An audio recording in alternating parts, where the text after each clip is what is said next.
Magandang araw, magandang gabi sa kanilang lahat.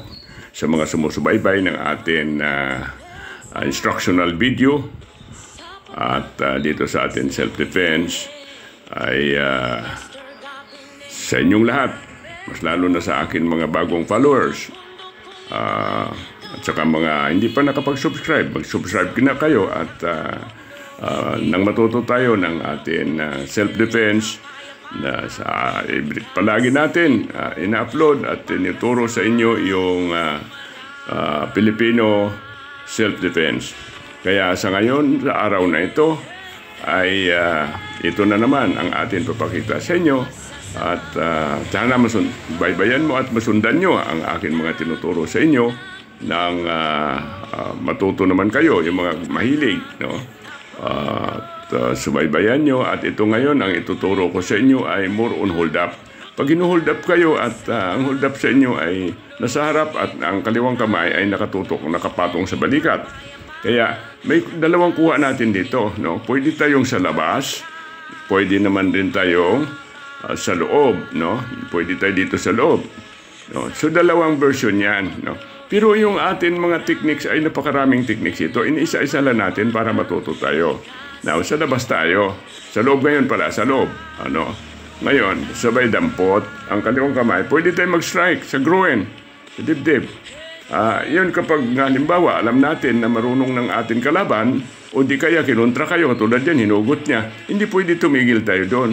Yan, sabay dampot. Pwede tayo mag-strike para ma-distract yung kanyang, no? Distracted siya, kaya kailangan natin na strike. Kaya hindi pwedeng pag kinontra ng kalaban, hindi pwedeng tungangalan tayo, no? Kasi ang pagkakalam na iba, ang akala nila ay puro tayo dampot, puro agaw. Hindi ganon, no? Sa mga basic lang yan, tulad nito, ay tinuturo ko rin sa inyo, ayan, ilag, dampot. Yan basic lang yan. Pero kapag advance, mag-striking na tayo. Yun, kailangan ang pag-ano nyo, huwag pupunta doon sa inyong baka tamaan kayo ng kutsilyo, kung baril yan, matatamaan din kayo pagputok, no? Kailangan sa in-between nyo. Yan. Ngayon, ulitin ko lang at masundan nyo ako, no? Yan, ikutin natin para magiging maliwanag sa inyo.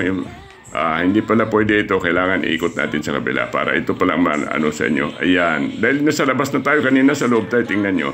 Kaliwang paa, nasa kaliwa ngayon tayo pupunta, kanina nasa loob, yan.